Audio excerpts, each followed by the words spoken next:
Hello everyone, this is MBTV and welcome back to my channel. Ngayon nandito na naman ako. Meron akong isi-share sa inyo na bagong video at ito ay ang pamagat nito ay how to grow the lemongrass, in Tagalog, tanglad. Guys, isi-share ko lang sa inyo paano tayo makatipid ng pera. Ngayon, para hindi na tayo bili ng bili, kailangan magkaroon tayo ng tanim nito. Very interested to guys, para kahit sa bahay nyo, pwede kayo magtanim nito. At least kahit paano hindi na kayo pupunta sa palengke para bumili ng tanglad. Okay? So, ganito lang guys. Unang-una, papakita ko sa inyo. Pwede kayong bumili ng tanglad sa palengke. Okay? Ganito lang siya. Oh. Ito lang yung binili kong tanglad. Tapos, ang ginawa ko guys, pinutol ko siya. Pinutol ko siya. Dito, hanggang dito. Tapos, ginamit ko yung dulo niya. So, kahit papano, di ba, napakinabangan. At, mapapakinabangan nyo pa yung kaputol nito. At saka, pag bumili kayo guys, kailangan, piliin nyo yung medyo, alam nyo yung may ugat siya na ganito, para mapatubo nyo siya, okay? Huwag kayong bumili ng sagad na talaga, kasi hindi na siya tutubo. So, yan lang ang sekreto. Tapos nun guys, pag naputol nyo na siya, ang gagawin nyo is, ilagay nyo siya sa isang tabo o kahit anong lalagyan niya. Ibabad nyo siya. Ibabad nyo siya sa tubig. Katulad na lang ng ginawa ko. Ito ipapakita ko siya sa inyo. Okay. Dito ko lang siya binabad. Maliit lang pero dapat malaki talaga to. Dito ko lang siya binabad sa tubig na to. So, unang-una, katulad nito, hindi siya tumubo. Hindi siya tumubo kasi sagad na siya. Oh, wala na siyang ugat. So, yung isa naman, ayan, tumubo na. O guys, tingnan yung mabuti ha. Meron na siyang ugat at nagkaroon na siya ng, kumbaga, bagong tubo. So, diba?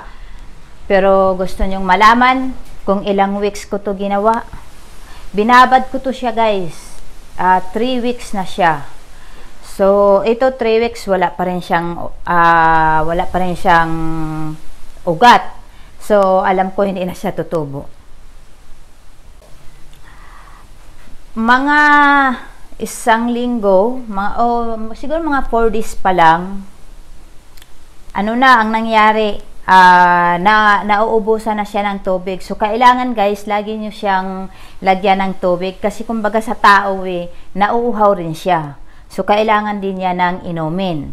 So, yun lang ang gagawin nyo. Pero, wag nyong gagayahin yung lagayan ko ha. Kasi, wala akong magawa. Dito ko lang siya nilagay. Pero, ilagay nyo talaga siya sa tamang lagayan. Katulad na lang ng tabo. O kaya kung meron kayong mga plastic na lagayan o kaya baso, doon nyo talaga siya ilagay.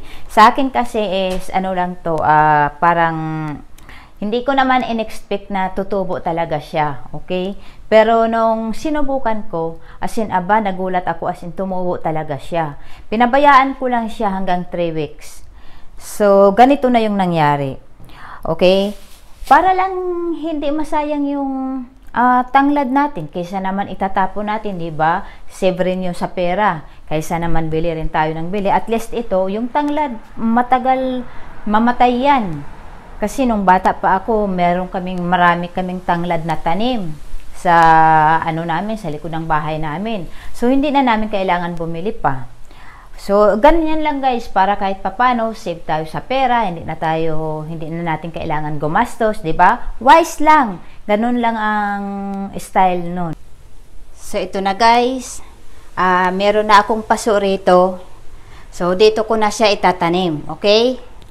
So, yung mga paso nyo, kahit anong klaseng paso, maliit man o malaki, pwede nyo nang pagtaniman yun. Okay? Sa akin naman yung paso ko, regular lang siya. Kasi alam ko ito, rin to lalaki pa rin to dadami pa to. Okay?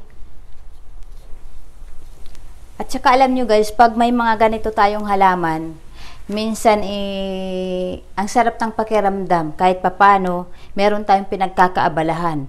Hindi lang sa pakinabangan natin sila, kundi magi-enjoy pa tayo sa ginagawa natin. 'Di ba?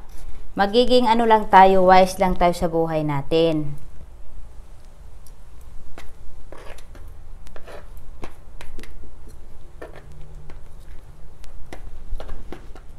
Yan. Ba?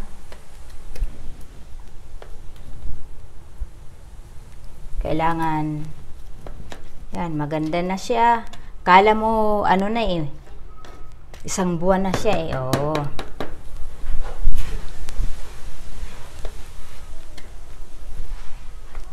Yan.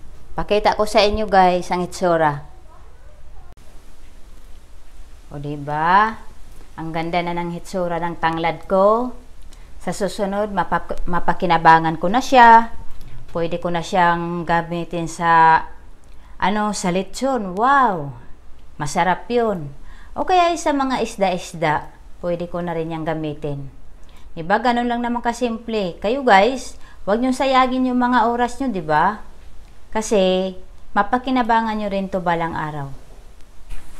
O, diba? Ganun lang kasimple, guys. Hindi siya masyadong matrabaho, diba? So, kahit papano, kahit nasa bahay lang tayo, makapag-isip tayo ng paraan na makakatulong din sa atin. Okay? Ito is simpleng trabaho lang naman, hindi naman siya masyadong matrabaho. So, at saka, kahit papano, hindi rin sayang yung pera natin. Pupunta tayo ng palengke, nagamit na natin yung kaputol niya, at nagamit pa natin yung natira niya. Diba? Ganun lang kasimple. So guys, sana may natutunan kayong aral sa video ko na to.